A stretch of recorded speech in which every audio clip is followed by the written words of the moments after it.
আসসালামু আলাইকুম, কেমন আছেন সবাই? বিনুর বিশ্বে আপনাদের সবাইকে জানাই স্বাগত। বছর শেষ হতে চলল। ডিসেম্বরের প্রায় মাঝামাঝি। আর এই ডিসেম্বরের মাঝামাঝি মানেই কিন্তু বেশ একটা ছুটি, ছুটি ভাব। বন্ধুদের সঙ্গে বা পরিবারের সবাই মিলে বেড়াতে যাওয়া, পিকনিক করতে যাওয়া, হই হুল্লোড়, লাউড মিউজিক আর বাতাসে কেক, পেস্ট্রি, কুকিজের একটা মিষ্টি গন্ধ। আজকে ভাবলাম সেরকমই একটা কিছু রেসিপি বাড়িতে ট্রাই করব। আর বাড়িতে বানাচ্ছি যখন নিশ্চয়ই আপনাদের সঙ্গে সেটা শেয়ার করব। আজকে বানাবো চকলেট ট্রাফলস। এই চকলেট ট্রাফলস কিন্তু অনেক রকমের হয়। আজকে যেটা আমি বানাবো সেটা হচ্ছে চকলেট কেক দিয়ে চকলেট ট্রাফলস। ভীষণ ইজি রেসিপি, খেতে হয় দুর্দান্ত। চলুন তাহলে রেসিপিটা শুরু করা যাক। এই চকলেট ট্রাফলস বানানোর জন্য যেটা সব থেকে জরুরি দরকার সেটা হচ্ছে চকলেট স্পঞ্জ কেক। এই যে নরম তুলতুলে চকলেট স্পঞ্জ কেকটা আমি কিন্তু বাড়িতেই তৈরি করেছি। এই রেসিপিটা এখন শেয়ার করাটা সম্ভব নয়, কেননা ভিডিওটা তাহলে অনেকটা বড় হয়ে যাবে। এই রেসিপিটা অবশ্যই আপনাদের সঙ্গে আমি পরে শেয়ার করব। আপনাদের কাছে যদি চকলেট স্পঞ্জ কেক না থাকে সেক্ষেত্রে বাইরে থেকে কিনে আনতে পারেন। আর যেটা দরকার সেটা হচ্ছে চকলেট সস। এই চকলেট সসটাও আমি বাড়িতেই তৈরি করেছিলাম। তার জন্য দরকার এই যে চকলেট যে বারটা দেখতে পাচ্ছেন এটাকে বলা হয় চকলেট ব্ল্যাক কম্পাউন্ড। এটা অনলাইনেও কিনতে পাওয়া যায়, অফলাইনেও কিনতে পাওয়া যায়। নিউ মার্কেটের অনেক এমন দোকান আছে যেখানে এই চকলেট কম্পাউন্ডগুলো পাওয়া যায়। আমি যেটা এটা কিনেছি, এটা আমি অনলাইন কিনেছি ফ্লিপকার্ট থেকে। আপনাদের আমি লিঙ্কটা ডিসক্রিপশন বক্সে দিয়ে দেবো। এটা কিন্তু কোনো প্রমোশন নয়, এটা আমি যেখান থেকে কিনেছি শুধু তার ঠিকানাটাই বললাম যাতে আপনারাও সহজেই কিনতে পারেন। এই চকলেট কম্পাউন্ড কিন্তু ৩ রকমের পাওয়া যায়। ডার্ক কম্পাউন্ড, মিল্ক কম্পাউন্ড আর একটা আছে হোয়াইট কম্পাউন্ড, যেটা সাদা চকলেট তৈরি করা যায় বা সাদা চকলেট সস তৈরি করার জন্য বা ডেকোরেশনের জন্য ইউজ করা হয়। আমি এটা ইউজ করছি ডার্ক কম্পাউন্ড। আপনারা চাইলে মিল্ক কম্পাউন্ডও ইউজ করতে পারেন, তবে ডার্ক কম্পাউন্ডে সবথেকে ভালো হয়। আমার যতটা লাগবে সেই পরিমাণে নিয়ে নিয়েছি, বাকিটা ফ্রিজের মধ্যে রেখে দেব। নর্মাল ফ্রিজেই রাখতে হবে, এটা রাখলে অনেক দিন পর্যন্ত ঠিক থাকে। এটা কিন্তু ফ্রিজ ছাড়া রাখা যাবে না। এবারে চকলেট বারকে এরকম ছোট ছোট করে আমি টুকরো করে নেব। এই যতটুকু বার নিয়েছিলাম সে সবগুলোকে আমি একদম ছোট ছোট করে টুকরো করে নিয়েছি যাতে গলাতে সুবিধা হয়। নিয়ে নেব এবারে ডবল বয়লার। ডবল বয়লার মানে কি, এই যে সসপ্যান দেখতে পাচ্ছেন, সসপ্যানে অল্প একটু জল নিয়েছি আর এই সসপ্যানের ওপরে একটা কাচের বোল বসিয়ে দিচ্ছি।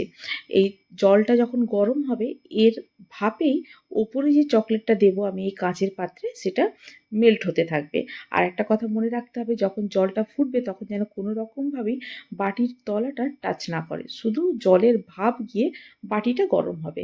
আরেকটা কথা অবশ্যই মনে রাখতে হবে, চকলেট যেটাতে আমি মেল্ট করবো সেটাতে কোনো রকমভাবে কোনো ময়েশ্চার না থাকে।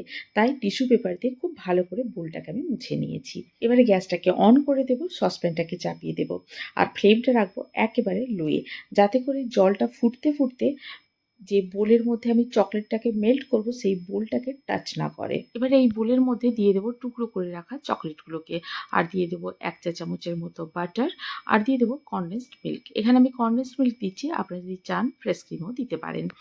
এবারে সবগুলোকে একসঙ্গে মিক্স করে নেব, নিয়ে এটাকে মেল্ট হতে দেব। মেল্ট হতে খুব বেশি সময় লাগবে না। আর স্প্যাচুলা দিয়ে যখন নাড়াবো কিন্তু খুব হালকা হাতে এটাকে নাড়াতে হবে।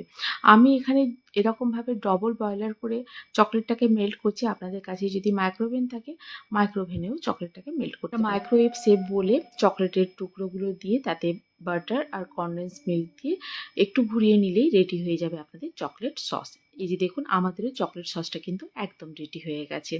এবারে গ্যাসের ফ্লেমটাকে আমি বন্ধ করে দেব। এবারে চকলেট কেকটাকে নিয়ে নেব, নিয়ে ছোট ছোট করে পিস করে নিয়ে এগুলোকে একেবারে ভালোভাবে গুঁড়ো করে নেব হাতের সাহায্যে। আপনারা চাইলে মিক্সিতেও গুঁড়ো করতে পারেন, তবে হাতে গুঁড়ো করলেই বেশি ভালো হবে। একদম মিহি করে গুঁড়ো করে নেব, নিয়ে এটাকে একটা বড় বোলের মধ্যে নিয়ে নেব। নিয়ে এবারে এর মধ্যে দিয়ে দেবো যে চকলেট সসটা তৈরি করে রেখেছিলাম সেটা।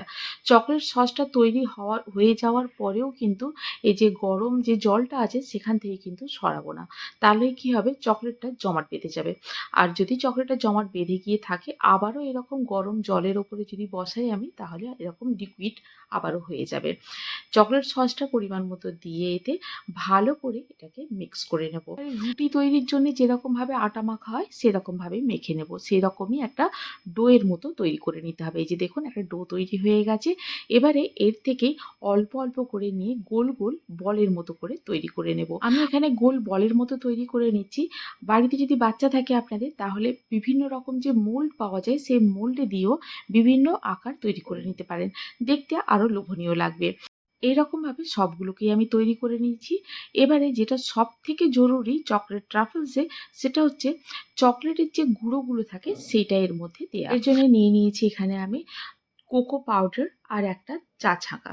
এই চা ছাঁকার মধ্যে কোকো পাউডারটাকে দিয়ে দেব। দিয়ে আস্তে আস্তে এরকমভাবে ট্রাফলসগুলোর ওপরে ছড়িয়ে দেব। চকলেট ট্রাফলস খাওয়ার সময় ঠোঁটে যে চকলেটের ডাস্টগুলো লেগে যায় সেটা এইভাবেই দিতে হয়। তৈরি হয়ে গেল আমাদের চকলেট ট্রাফলস। এই চকলেট ট্রাফলসগুলো এয়ারটাইট কন্টেনারে ফ্রিজ ছাড়াও ১ সপ্তাহ পর্যন্ত রেখে দেওয়া যায়। নষ্ট হয়ে যাওয়ার কোনো ভয় নেই। তাহলে দেখলেন তো কত ইজিলি কত সুন্দর একটা রেসিপি বাড়িতেই তৈরি করা গেল। এরকম চকলেট ট্রাফলস যদি বাড়িতে তৈরি করেন আমার মনে হয় না যে বাইরে থেকে কেনা কোনো দরকার আছে। আপনারাও তাহলে বাড়িতে ট্রাই করুন, রেসিপিটি করে জানান আমাকে কেমন লাগলো। আর যদি ভালো লেগে থাকে তাহলে বন্ধুদের সঙ্গে শেয়ার করুন। আর যদি কোনো নতুন বন্ধু থেকে থাকেন তাহলে আমার চ্যানেলটিকে সাবস্ক্রাইব করে পাশে থাকার অনুরোধ রইল। আজ তাহলে এই পর্যন্তই, আবার দেখা হবে। ভালো থাকুন, সবাইকে ভালো রাখুন। আল্লাহ হাফেজ।